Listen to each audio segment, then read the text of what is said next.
네, 안녕하십니까. 민평년 대표 소병원 의원입니다. 지난 1월 20일이 우리나라에 코로나19 첫 확진자가 나온 지 꼭 1년 되는 날입니다.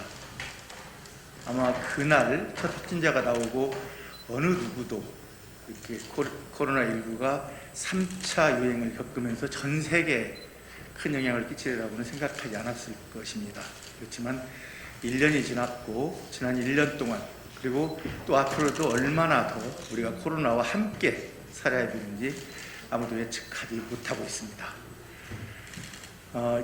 이런 어려운 시기를 맞아서 저희 민평년을 함께하는 의원들이 오늘 오전에 회의를 했습니다. 그래서 의견들을 좀 모아서 수렴을 했는데요. 이제 앞으로는 코로나19의 그 피해를 보는 국민들 그리고 어려움을 겪는 기업들에게 이제 그 정부에서 국가에서 모른 체 할 수 없다. 보다 더 적극적인 역할을 해야 되겠다는데 의견을 함께 했습니다. 오늘 오전에 제니 옐런 미국 재무장관이 최초로 미국에서 재무장관이 됐는데요. 지난 청문회에서 많은 분들이 아시겠지만 국가 부채보다도 더 중요한 건 국민들의 삶이다. 그래서 국가 재정이 역할을 해서라도 국민의 삶 그리고 어려워진 경제를 살려야 된다는 그런 그 청문회 얘기가 있었습니다.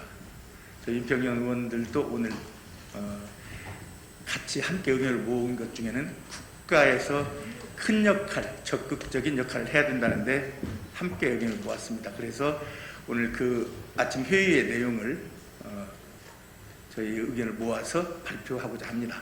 지금부터 성명을 낭독하겠습니다. 코로나 민생위기 극복을 위한 민평년 성명 2월 국회 코로나19 피해 보상 및 상생협력 특별법 제정으로 국난을 극복합시다. 우리 더불어민주당과 정부가 코로나19로 영업손실을 본 자영업자와 소상공인에 대한 보상을 법제화하기로 한 데 대하여 크게 환영합니다.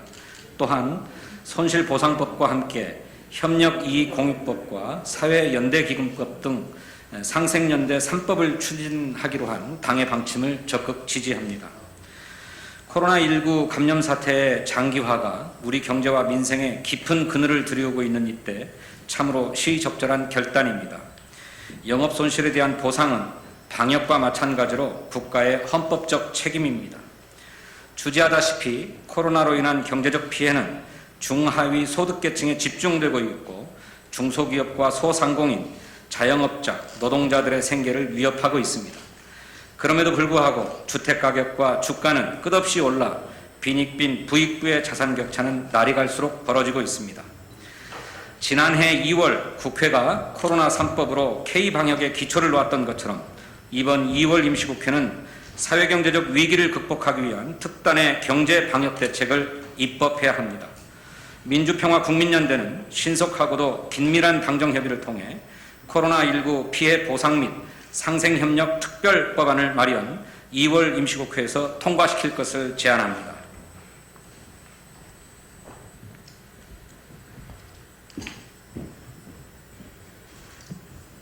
코로나19 피해 보상 및 상생협력 특별법 가칭에는 다음과 같은 원칙과 내용이 담겨야 할 것입니다. 첫 번째, 코로나19 방역을 위한 정부의 행정명령에 따른 소상공인 자영업자 등의 영업손실을 직접 보상하는 근거를 마련해야 합니다. 대면 서비스를 위주로 하는 소상공인과 자영업자 등은 정부의 방역 기준을 따르느라 경제적 피해를 고스란히 떠맡아왔습니다. 정부는 그동안 전기, 가스요금 납부 유예나 감액, 일부 업소에 대한 제한적 지원 등 대책을 내놨지만 임시 방편이었을 뿐입니다. 감염병 확산에 따른 부담을 개인에게 전가하는 방식은 지속하기 어렵습니다.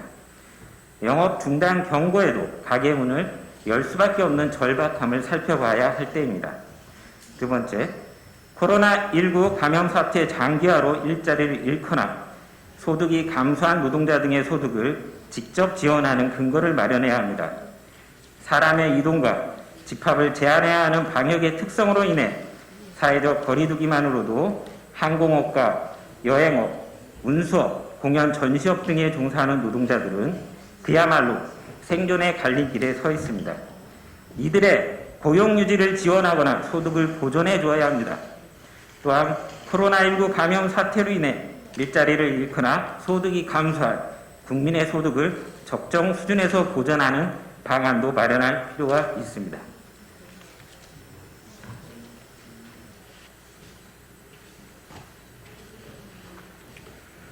코로나19 감염 사태 기간 동안 상가 건물 등의 임대료 인하를 규정하고 임대인을 위한 직접 지원, 세제 혜택, 금융 지원 등 손실을 적정 수준에서 보전하는 방안을 마련해야 할 것입니다. 네 번째, 코로나19 감염 사태 기간 동안 소상공인 자영업자 등에 대한 금융비용 감면, 통신비용 감면, 제세 공과금 감면 등을 담아야 합니다. 다섯 번째, 장기적인 코로나19 감염 사태를 감내하고 있는 모든 국민에게 필요에 따라 위로금 등 재난지원금을 지급할 수 있는 근거를 규정해야 합니다. 여섯 번째, 국채를 발행해 보상과 지원에 필요한 재원을 마련하는 방안을 담아야 합니다. 코로나19 피해를 보상하기 위해서는 국가가 가장 큰 책임을 질 수밖에 없습니다. 재정 부담 확대 등 재정 당국의 우려를 모르는 바 아닙니다. 그러나 국가 공동체의 유지를 위해서라도 공적 보상과 지원 체계를 갖춰야 합니다.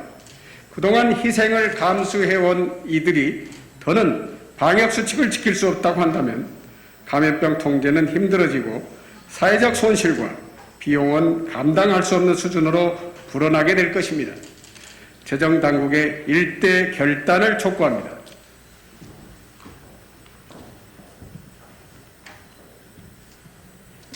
일곱 번째, 재난극복기금을 설치하는 방안도 적극 검토할 필요가 있습니다. 민간 부문의 가용 역량도 최대한 동원할 필요가 있기 때문입니다. 정부와 공공 부분의 힘만으로는 감당하기 어려울 수 있습니다. 다행히 코로나19에도 불구하고 커다란 이익을 실현하거나 소득이 증가한 산업 부문과 계층이 있습니다. 이들에게 연대와 협력의 정신으로 고통 분담에 나서줄 것을 호소해야 합니다. 국난을 조기에 극복하는 것만이 모두가 함께 살 수 있는 길이기 때문입니다. 우리가 코로나19 방역에서 누구도 가보지 않는 길을 개척했듯이 경제 회복을 위해서도 담대한 선택을 해야 합니다.